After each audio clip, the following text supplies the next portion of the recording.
Amen. Amen.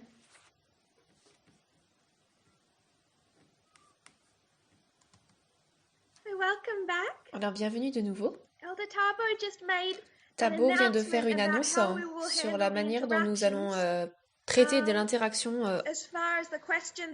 par rapport aux questions qui sont posées, que j'ai posées, et la manière dont vous répondez, pour les mettre dans ce barre de discussion. Si vous avez ensuite des questions spécifiques différentes à me demander, posez-les dans la question-réponse. Donc ça ne me gêne pas si elles ne sont pas directement reliées à l'étude, vos questions. Donc n'ayez pas peur de poser vos pensées là-dessus. Peut-être qu'on ne pourra pas répondre en cette journée à vos questions, mais lorsqu'on sait quelles questions les gens ont, on sait quoi faire dans d'autres présentations, dans d'autres sabbats, lors de messages privés si les personnes ont besoin, ou ça pourrait être dans des présentations qui se dirigent déjà vers une discussion dans ces sujets. Et nous saurions mieux quelles questions poser. Donc s'il vous plaît, n'ayez pas peur de mettre votre question dans l'endroit questions-réponses. Si elles ne sont pas directement répondues, elles le seront plus tard dans d'autres présentations. Donc, bienvenue de nouveau.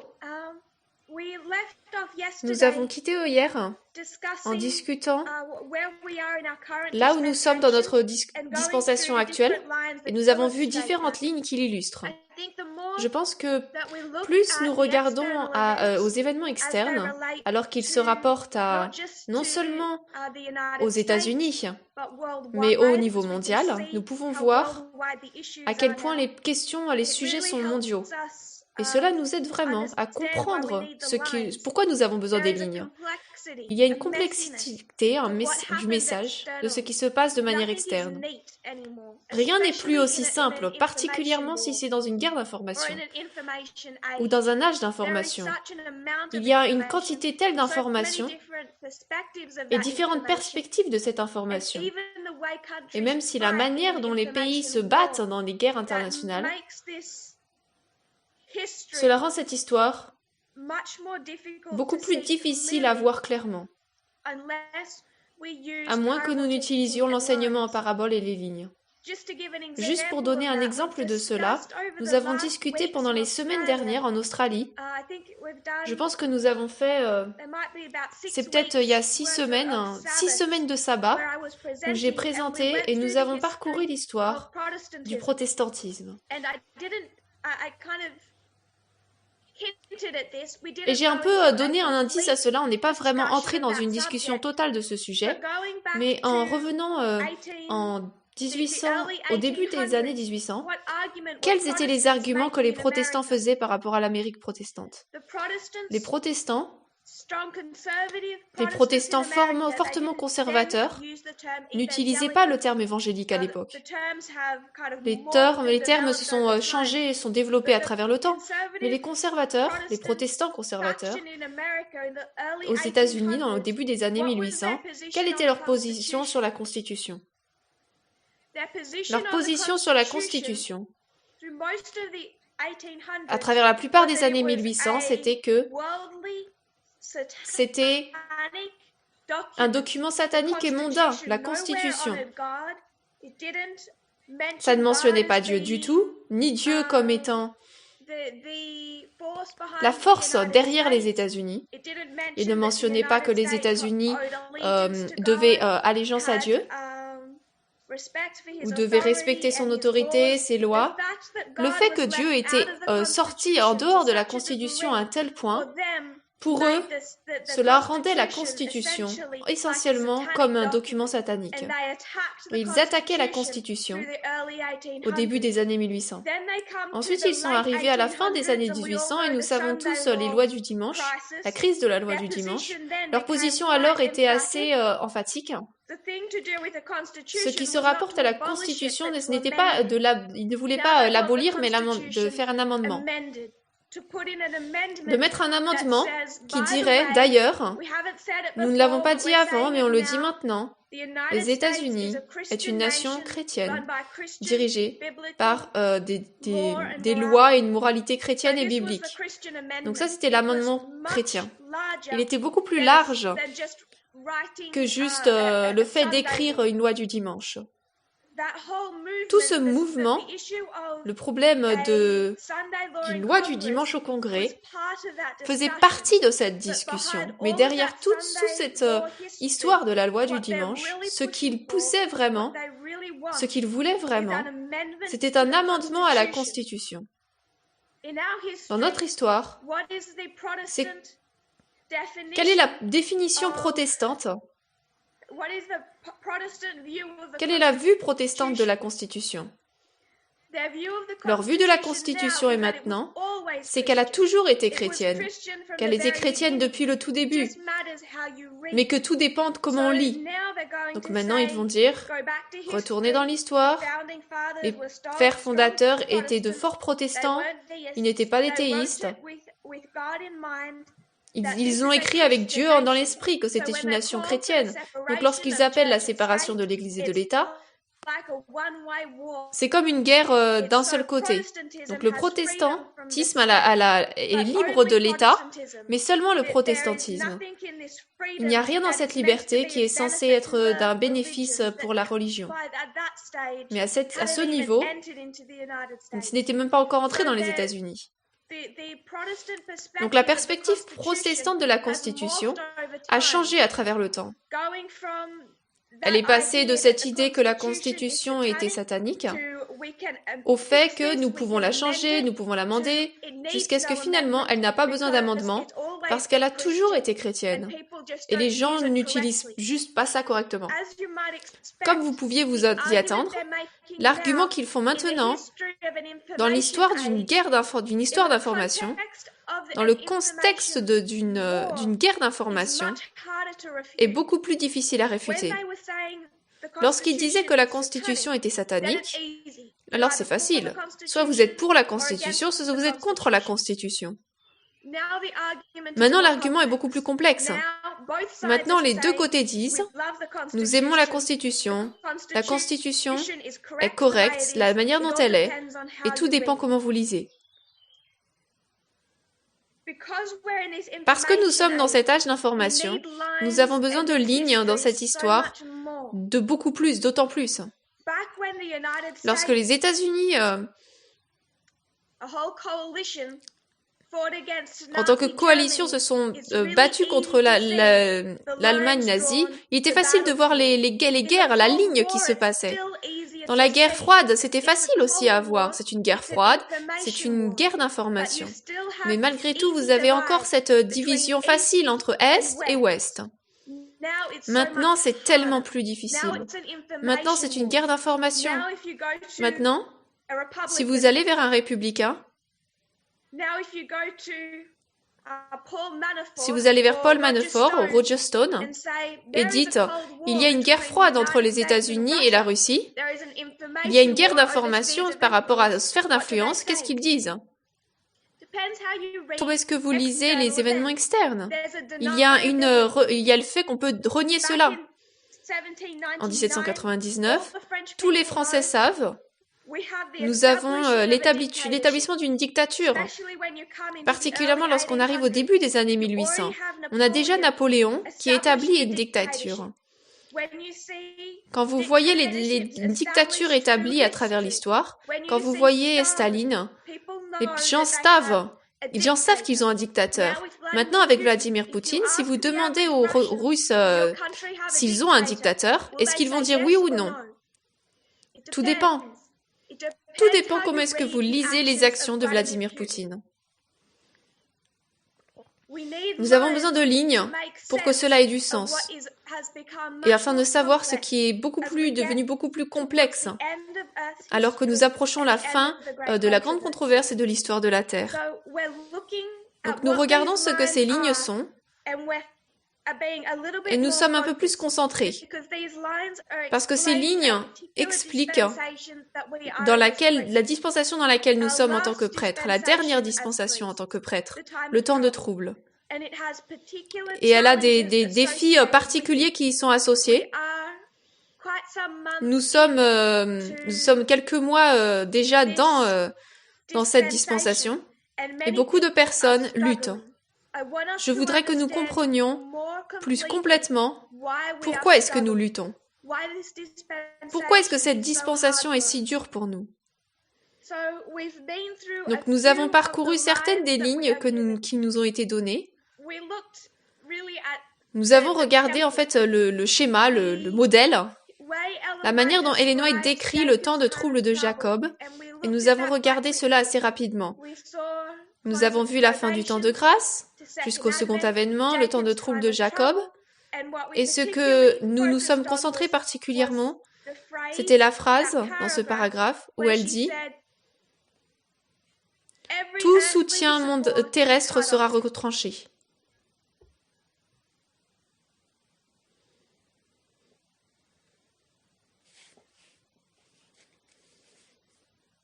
Aucun soutien terrestre. Je sais que ces lignes sont un peu dures de les voir du tableau au loin. On va prendre des photos pendant les pauses pour qu'elles puissent être plus visibles. Nous avons vu qu'il n'y a pas de soutien terrestre dans cette histoire. Nous avons vu ce que cela voulait dire dans cette histoire, alors que nous reconnaissons que cela a été écrit dans le contexte de la grande controverse entre la version de 1888 et 1911.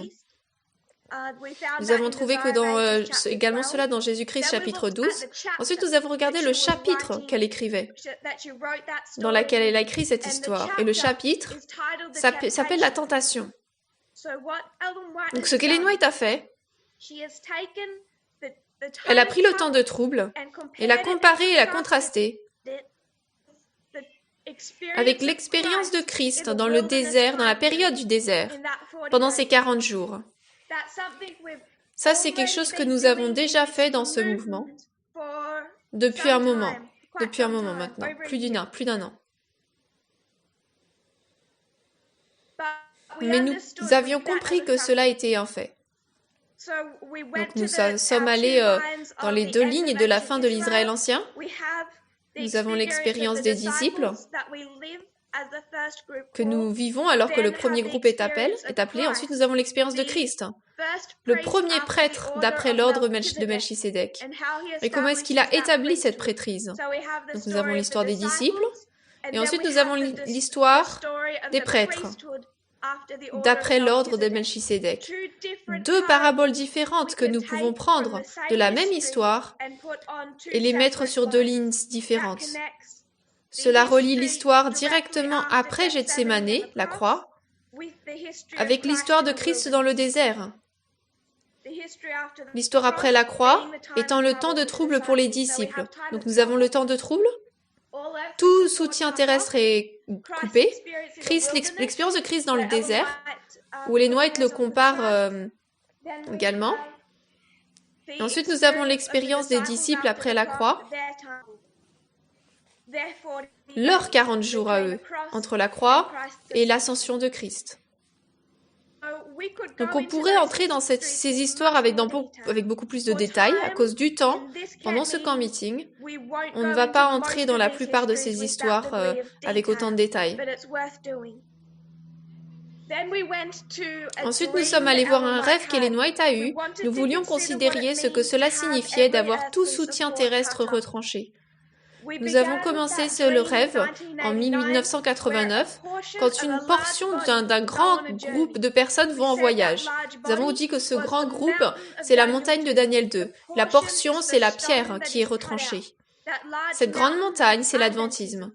La pierre, c'est un groupe de personnes qui vont aller sur ce voyage, cette portion. Ils ont commencé avec tous leurs wagons, tous leurs matériaux, qui sont chargés sur ces wagons avec des chevaux. Ils sont prêts à aller sur le chemin. Ils ont des chaussettes, des chaussures. Ils avancent, qui montent sur ce chemin qui monte Il se tient entre un mur et un précipice à droite.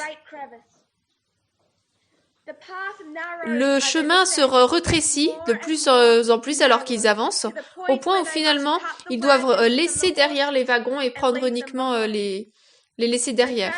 Donc premièrement, ils laissent derrière les wagons et prennent certains de leurs biens. Ils mettent certaines de leurs choses sur les chevaux. Finalement, ils arrivent au point où leur bagage les fait tomber vers le précipice. Le chemin se rétrécit de plus en plus. Donc, ils laissent derrière leur bagage. Ensuite, ils arrivent à ce point-là. À ce point-là, ils réalisent que les chevaux doivent être laissés derrière. C'est encore plus rétréci. Donc, ils descendent du cheval, ils les laissent derrière et ils continuent à pied. À ce même point dans le temps, alors qu'ils commencent leur voyage à pied, ces cordes sont tombées d'en haut. Ils ne voient pas ce qui se passe derrière le mur.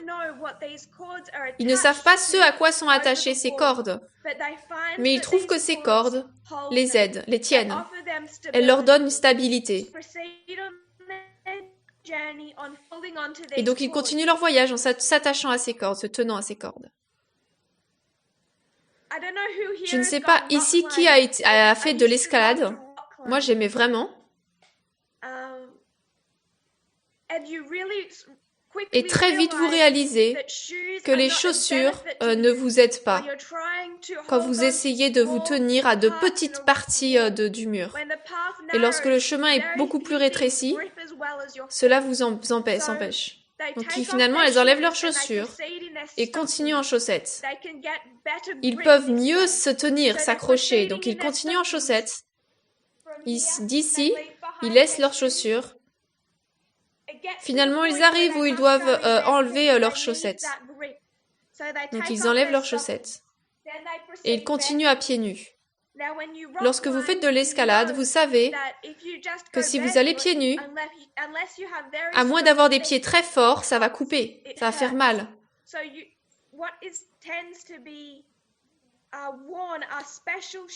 Donc généralement, c'est pour ça qu'on met des chaussures spéciales dans ce but, qui sont très bien moulées aux pieds en fait, et qui sont très fines, qui vous permettent de quand même utiliser vos orteils. Vous pouvez utiliser vos orteils, toutes les parties de votre pied à travers cette chaussure, mais elle offre une protection. Mais ils n'ont pas cela. Ils sont pieds nus. Ils ont besoin de cette tenue. Et à ce point dans le temps, Ellen White parle de ceux qui partent, à chaque partie le long de ce voyage. Donc depuis le début du voyage 1989, c'est là qu'un groupe commence à être formé. Nous avons les 2 balises de notre dispensation. Nous arrivons au 11 septembre. Les cordes sont descendues. Les cordes étant les lignes et l'enseignement en parabole. Ce sont les outils et les caractéristiques particulières du second ange. Au moment où elle commence à parler de ceux qui sont restés derrière et qui ne s'étaient pas préparés pour les difficultés, c'est dans l'histoire entre les balises de 2012 et 2014. Ils commencent à expérimenter des criblages majeurs dans ce mouvement.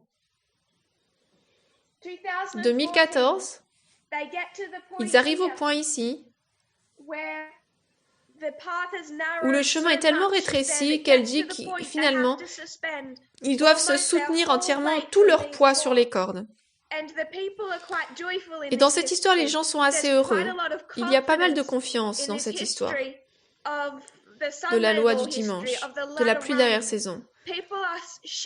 Les gens crient nous sommes soutenus. Donc ils ne savent pas ce qui tient les cordes en haut du mur. Mais peu importe, ils ne le savent pas dans cette histoire. À ce point dans le temps, c'est ok. Ils savent juste que les lignes sont sûres, que la corde est sûre. Donc il y a un degré de confiance ici. Ils peuvent poser tout leur poids sur ces cordes. Ils disent nous nous tenons d'en haut. Mais malgré tout, ils peuvent avoir une tenue sur ce chemin qui rétrécit. Ils ne peuvent pas non seulement être tenus par les cordes avancent avec vous pendant que vous avancez et vous vous y tenez. Ellen White commence à remarquer du sang qui est le long de ce mur. Comme je l'ai dit avant, si vous allez faire de l'escalade, particulièrement sans chaussures, vous allez couper vos pieds. Et ce qu'elle voit ici, c'est que ce chemin a fait du mal aux personnes qui étaient devant eux. Et pourtant, elle dit, c'est comme ça que ça devrait être, que le sang a encouragé ceux qui venaient pour ceux qui venaient après. Ceux qui ont fait ce chemin avant nous sont arrivés de l'autre côté. Ensuite, ils arrivent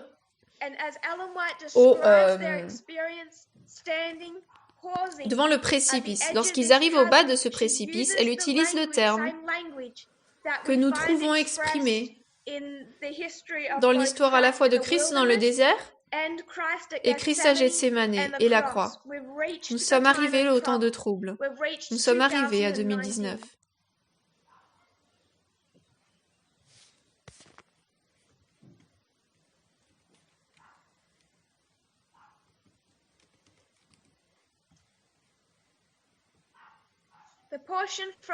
La partie de son rêve.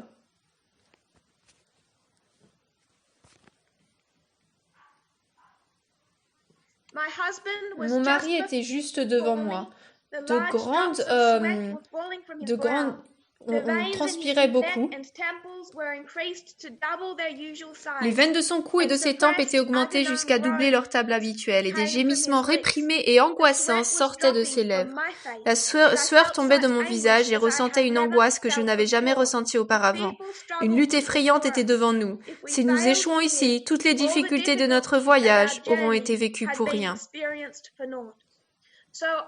Donc, je ne vais pas entrer dans l'histoire de Gethsémane et de la croix. Je pense que nous sommes assez familiers avec cela, avec cette expérience. Mais je vais citer de CSA 32, paragraphe 6. CSA 32.6.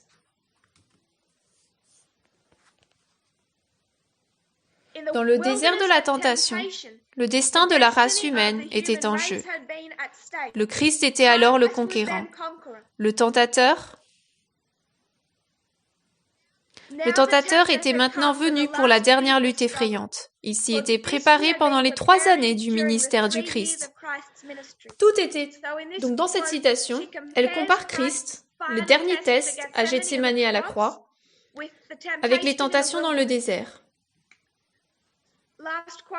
Dernière citation pour ce sujet, CTR, Christ triomphant, 192.4. En anglais. 192.4 en anglais.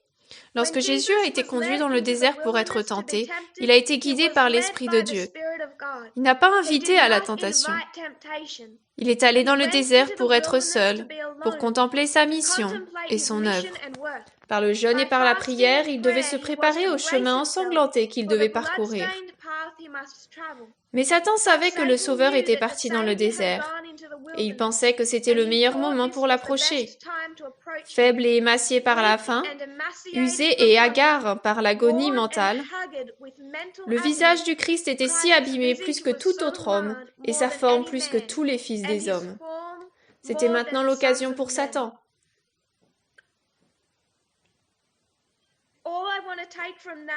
Tout ce que je veux prendre de ce paragraphe, parce qu'on a déjà parcouru cette histoire à l'école et au camp meeting en Ouganda, ce que je veux que nous voyons, c'est qu'ils expériencent, dans l'expérience dans le désert, est un miroir de l'expérience de Gethsémane et la croix.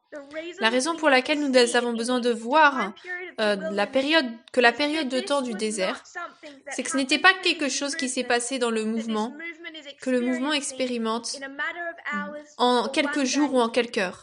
Quelqu'un a posé la question hier par rapport aux tentations de Christ, qui se passaient en quelques heures.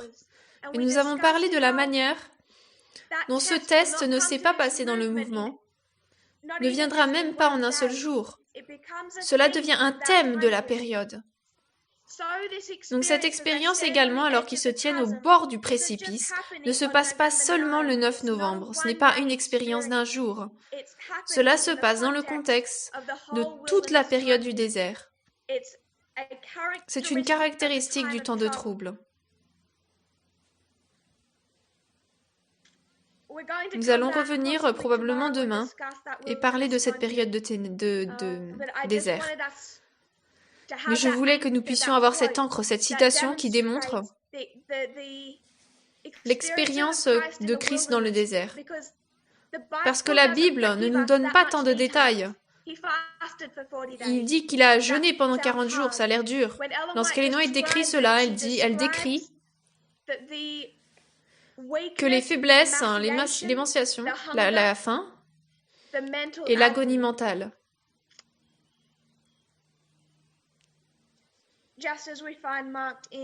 Tout comme on le voit à Gethsemane, lorsqu'elle le compare et contraste, et dans le rêve.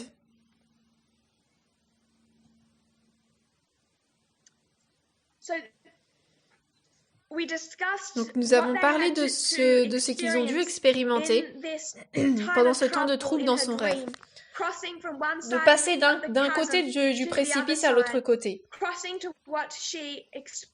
De passer ce qu'il arrivait là où elle décrit que c'est un pays qui ne peut pas être décrit, qui n'est pas éclairé par le soleil. Donc ça, c'est quand on passe le temps de trouble, la fin du temps de grâce jusqu'au second avènement. Et cette histoire est décrite comme ayant aucun soutien terrestre. Nous pouvons le décrire comme disant que les gens doivent abandonner leur mondanité, ou leur mondanité, oui. Nous avons ensuite parlé quelle était cette mondanité, le soutien terrestre. On peut le garder sur la ligne du mouvement et parler de nos idées préconçues à propos de la nature du royaume. Ces idées préconçues nous amenant vraiment sur deux routes différentes, dans deux directions différentes. Nous parlerons plus de cela après. Mais ensuite, nous avons également appliqué cela personnellement. Nous devons appliquer cela personnellement.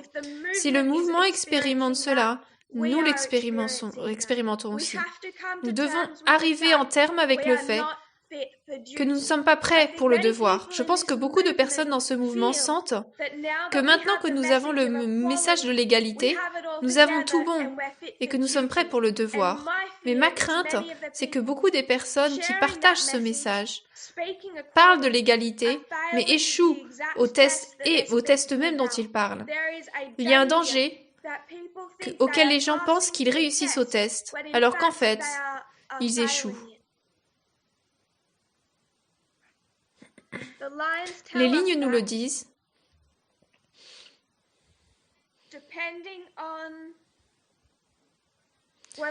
Tout dépend si nous voulons bien ou pas ouvrir nos yeux, nous pouvons le voir.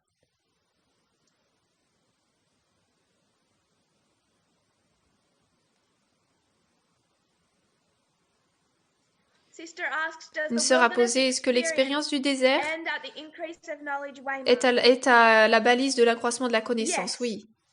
Je suggérerais que ça s'aligne.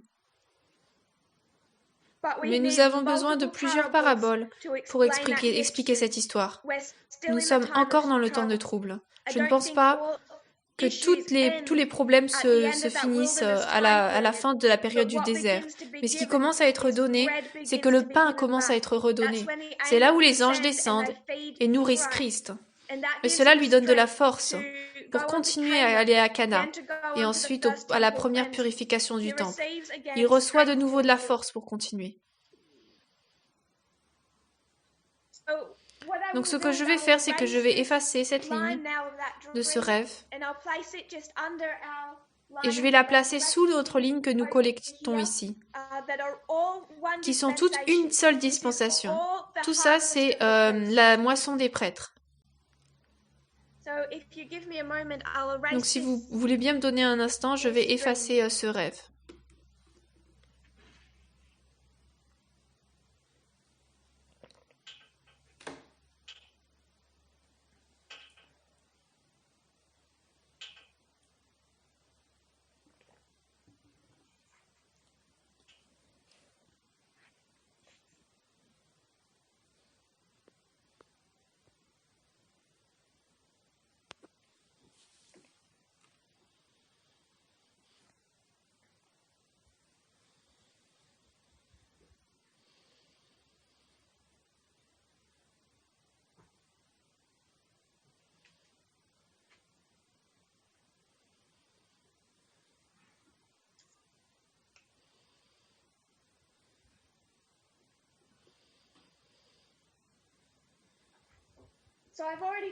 Donc j'ai déjà dessiné cela ici, nous avons le chemin. À la fin, il commence à poser des questions. Qui tient la corde?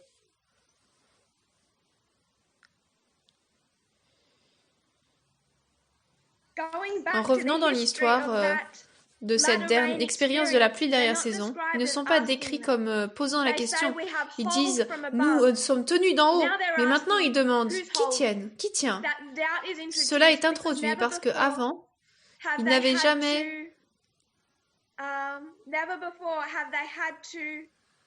Avant, ils n'avaient pas besoin de mettre leur poids entier sur ces cordes. Avant, ils n'avaient pas besoin d'abandonner complètement le chemin et de faire confiance que la corde allait les tenir. Donc, nous avons cette expérience de gouffre. Qui est-ce qui tient les cordes? Et ensuite, ils peuvent finalement dire « Dieu tient les cordes ». Une fois qu'ils avancent avec dans la foi, ils sont conduits à travers ce gouffre.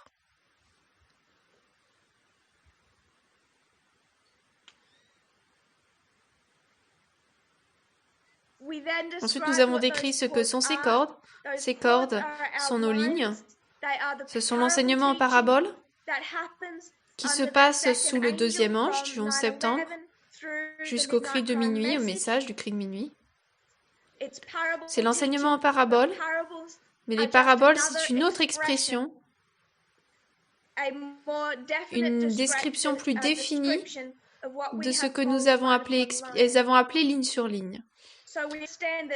Donc nous disons que ces lignes ont avancé avec eux, elles les ont tenues tout le long du chemin à partir du 11 septembre.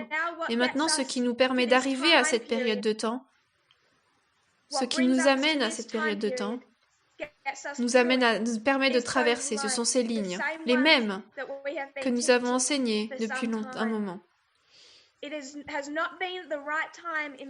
n'a pas été le bon moment pendant les 6-8 derniers mois de s'attendre à ce qu'un autre message vienne au peuple de Dieu.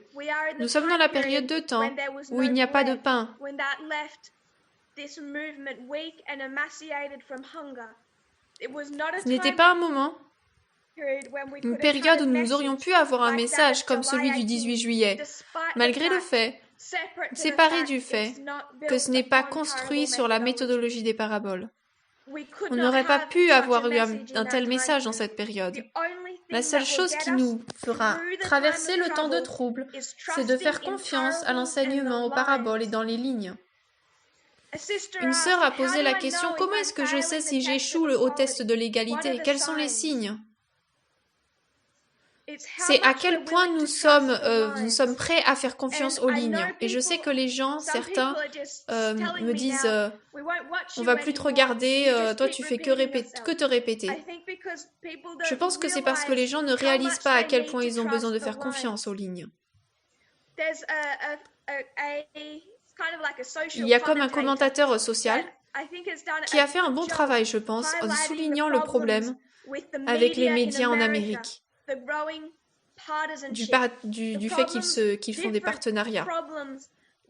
À la fois avec les problèmes avec les médias de la gauche et de la droite, je pense que son nom c'est Jon Stewart. Donc je sais qu'il est principalement un comédien, mais il est devenu un commentateur social depuis 1989. Et ce qu'il dit à propos de Fox News,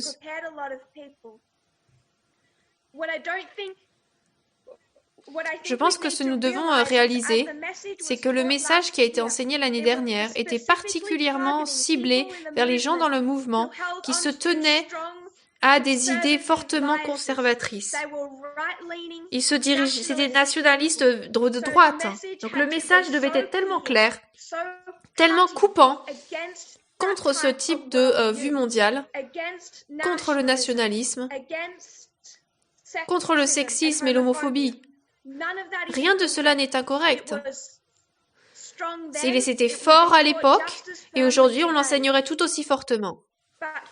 Mais pour que les personnes comprennent cela clairement, nous avons dû faire des déclarations très noires sur blanc. À droite, c'est les infos de droite, c'est pas bon. Les actualités de gauche, c'est bon. Trump mauvais, Obama, Clinton bon. Alors que nous arrivons sur une nouvelle dispensation, Cela commence à être raffiné. Nous devons voir les problèmes qu'il y avait maintenant avec les actualités de gauche, avec les dirigeants de gauche, Clinton, Obama. J'ai parlé de Jon Stewart parce qu'il a dit quelque chose récemment dans une interview. Un homme l'interviewait et lui demandait le climat politique en Amérique. Et Jon Stewart a donné un arrière-plan qui remontait aux années de George Bush.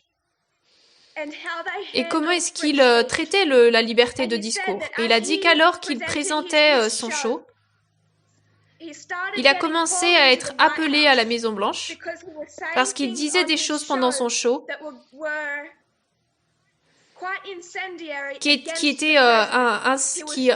incendiait le président. Il parlait contre le président à la Maison-Blanche et parlait des incohérences qu'il y avait avec l'administration.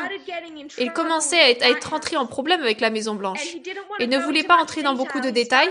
Il a commencé à être très silencieux. Et la question était, quel était le président? Il a dit Obama. Et ensuite il a dit, c'est très rigolo jusqu'à ce que ce soit votre homme. C'est le problème qu'il a fait face et que nous faisons face. Trump est méchant, mauvais. Nous pouvons le voir. Les gens n'ont pas de problème de manière externe.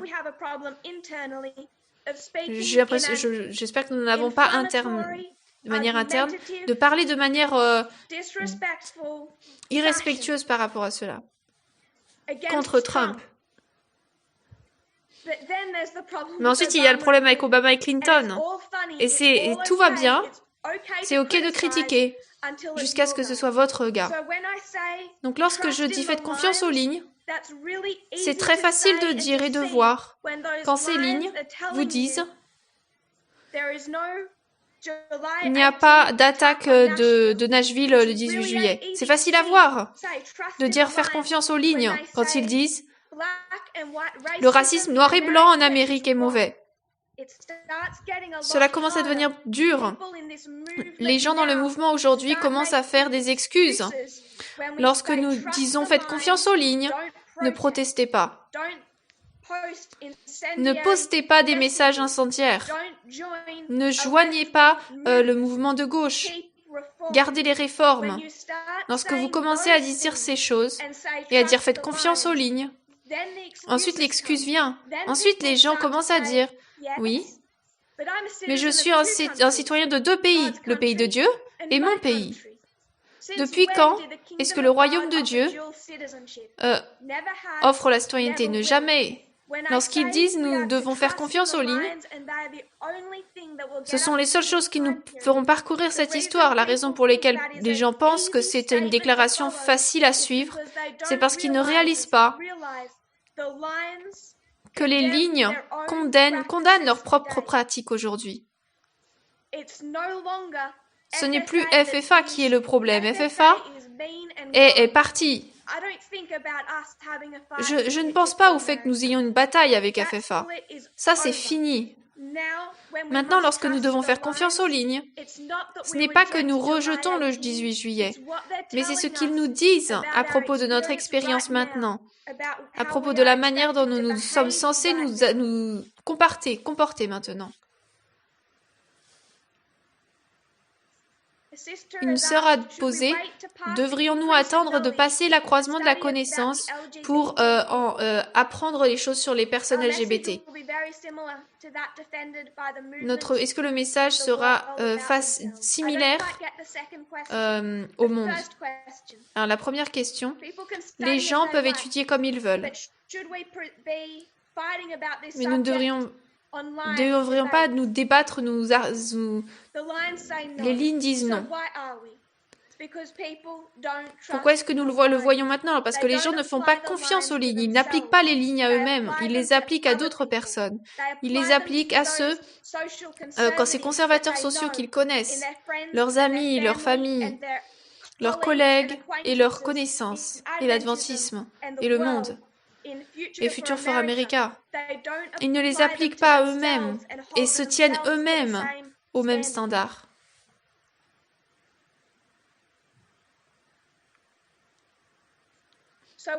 Donc nous revenons sur les lignes. Nous avons parlé du gouffre, que la seule chose qui nous fera passer de la balise de la fin du temps de grâce jusqu'au second avènement, de 2019 à 2021.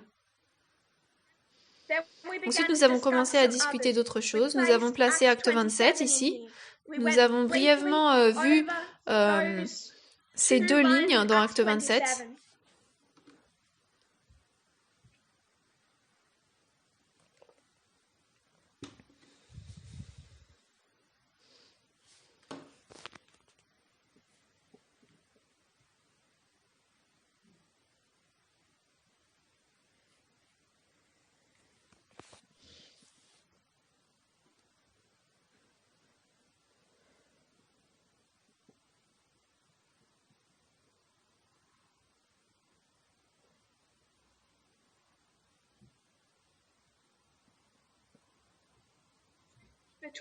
Entre l'accroissement de la connaissance et la formalisation de la loi du dimanche. Cela, c'était quand Paul a donné le message aux navires qui étaient naufragés, et lorsque finalement ils ont vu le pays, la terre, et ont pu calculer la distance. Nous avons avancé d'Acte 27. Brièvement, je voudrais nous rappeler où est-ce que nous sommes dans le début de l'Israël moderne.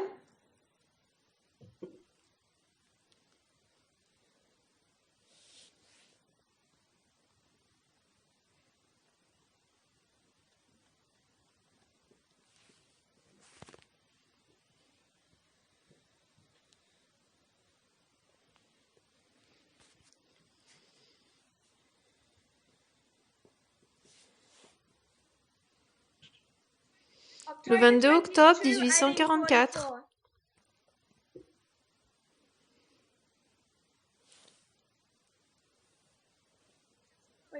Nous venons juste de passer ce point. De manière intentionnelle, je n'ai pas marqué la fin de leur dispensation dans cette histoire, parce que cela exigerait une autre étude. Ensuite, nous avons avancé vers les révolutions. Et cela, vraiment, on est vraiment passé de l'histoire minérite dans le sujet des révolutions. Parce qu'en fait, nous sommes venus dans cette étude à travers l'histoire des minérites. Nous avons vu comment est-ce qu'ils s'étaient identifiés comme marchands à travers la parabole des 10 vierges. Et nous avons encore cela écrit sur le tableau. Nous avons décrit la ligne des 144 000 et en dessous, nous avons mis leur expérience.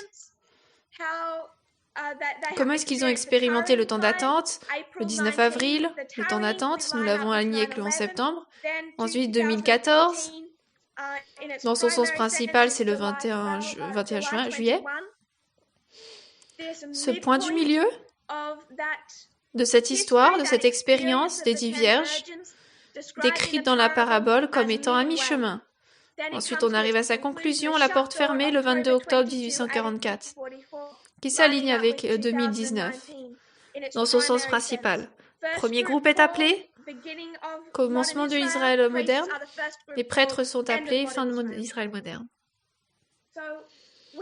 Donc, nous avons compris que ces trois balises, le temps d'attente, cri de minuit, porte fermée, sont tous des symboles pris de Matthieu 25.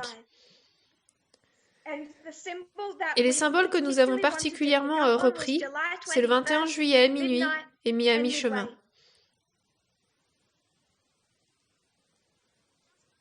Juste avant que nous ne terminions, et ensuite notre revue sera finie, nous avons dessiné cela comme ça, le 21 juillet, c'est à mi-chemin dans cette histoire.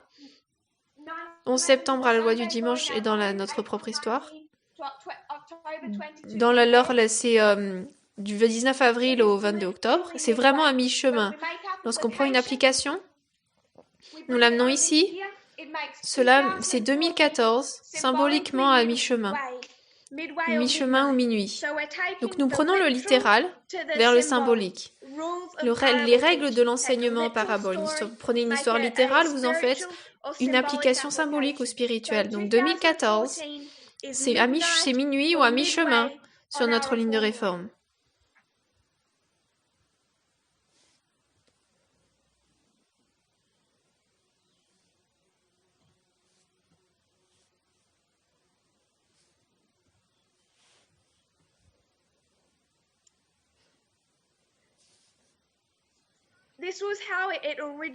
C'est comme ça que ça s'est... c'est l'histoire et l'étude des révolutions, c'est comme ça que ça s'est montré au début. 2014 comme étant à mi-chemin. Mais comment est-ce que 2014, en tant que balise à mi-chemin, est premièrement venu vers nous?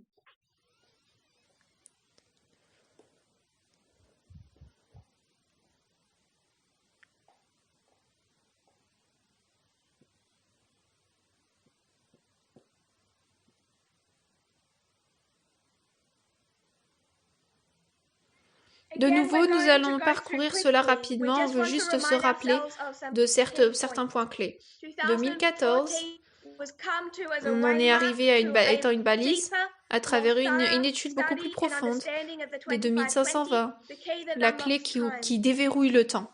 Particulièrement alors que cela se rapporte au 126 et au 151, et les périodes de temps prophétiques. Donc en 2018, alors que nous avons étudié ce sujet de 2014 et du temps prophétique, des périodes, la chose suivante a été observée.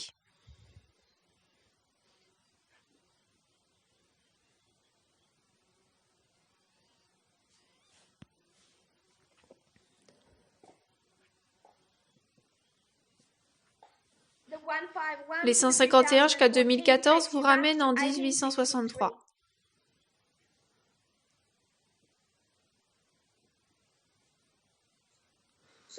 Donc, qu'est-ce que nous venons de faire ici? Nous avons fait une application parabolique de littéral à spirituel. Donc, lorsque vous retournez dans 1863, c'est un point de milieu.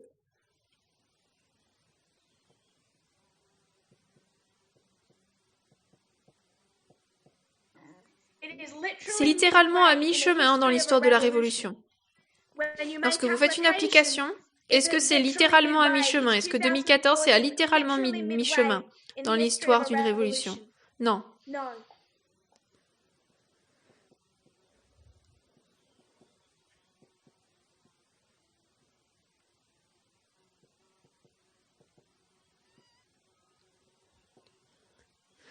Les règles de l'enseignement en parabole vous exigent de passer du littéral au symbolique.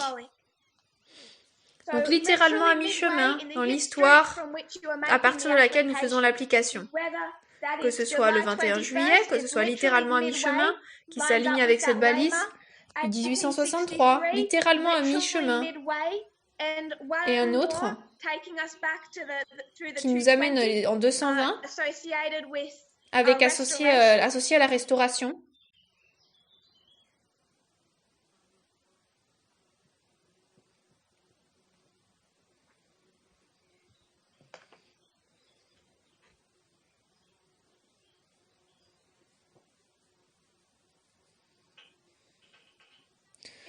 Cela nous amène à 1794.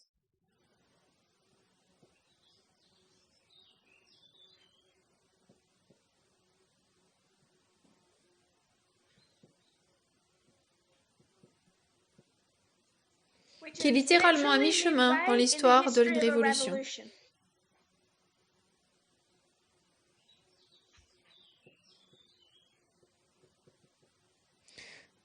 Donc vous avez à mi-chemin littéralement dans chaque histoire qui est ensuite appliquée en utilisant les règles de l'enseignement en parabole. 21 juillet, c'est littéralement à mi-chemin. Le 1794, littéralement à mi-chemin. 1863, littéralement à mi-chemin. Et ce que ces histoires nous permettent de faire, c'est d'avoir une compréhension plus complète du 11 septembre à 2019.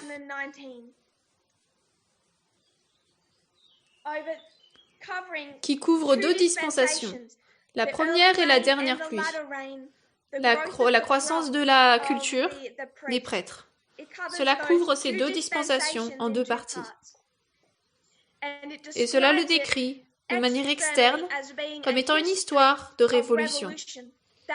De sorte qu'à la fin de cette révolution, cela résulte au fait de placer un dictateur. 1799, c'était l'établissement de Napoléon. C'était un dictateur. Donc l'histoire de la révolution qui renverse l'ordre commun et ensuite on a un dictateur. Cette guerre civile en Amérique, c'est une autre manière de décrire une révolution. Et en 1865, c'est arrivé à sa fin et a résulté dans l'assassinat d'Abraham Lincoln et l'établissement d'Andrew Johnson. Donc le sujet de 1863 nous parle de l'établissement d'Église et d'État. Il nous amène en 1863 comme étant cette histoire de loi du dimanche. Mais vous pouvez également voir que cela nous le donne dans le contexte d'une révolution qui se passe à l'intérieur de l'Amérique. L'Église et l'État s'unissent comme résultat de ce conflit interne. Donc ça, c'est l'histoire de la guerre civile américaine. Elle est beaucoup plus complexe, qui se rapporte principalement à l'Église et l'État.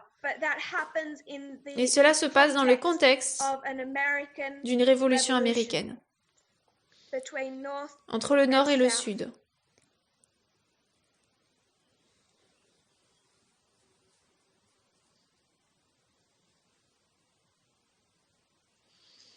Donc ce que nous avons en fait nous sommes allés dans une étude plus complète des révolutions dans l'histoire. Nous avons certaines révolutions spécifiques qui nous sont célèbres, la Révolution française, la Révolution allemande, la Révolution russe. France, allemande, russe, également la guerre civile américaine, également la révolution américaine des années 1700. Nous avons amené une étude de ces 5 histoires, la révolution française, en 2 parties, donc cela est devenu une 6e. Et cela s'est combiné pour nous donner une répétition, un schéma répétitif de ce que nous devons attendre en révolution pour nous aujourd'hui dans son application. Donc nous n'avons plus de temps pour cette présentation. Nous allons avoir une pause. Nous avons terminé par la prière et ensuite nous allons revenir et terminer notre étude de notre révision rapide de ces révolutions, principalement en discutant de l'application. Agenouillons-nous, nous allons prier.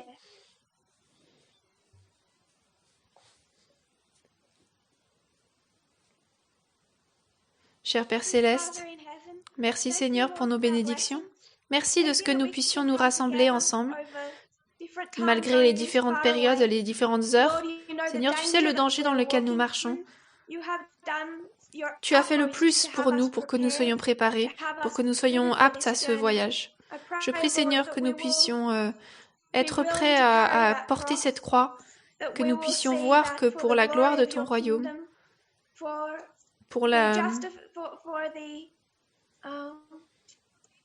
afin que les gens puissent voir ton caractère tel qu'il est vraiment et puissent trouver le salut, Seigneur. Que le fardeau que nous portons, Seigneur, n'est pas trop grand à porter. Je prie que nous puissions avoir cet amour pour d'autres âmes dans le mouvement, des âmes qui sont nouvelles, des âmes qui sont faibles dans la foi, des âmes qui doivent encore arriver et qui sont déjà autour de nous, prêtes à entendre ce message. Que nous puissions considérer notre propre responsabilité, de ne mettre aucune pierre d'achoppement devant leur chemin. Seigneur, je prie que nous puissions avoir cet amour que le message du cri de minuit était conçu à nous donner. Que nous puissions être attentifs dans nos mots et nos actions, que nous puissions comprendre notre responsabilité plus clairement. Et je prie, Seigneur, que nous faisions confiance à ces lignes.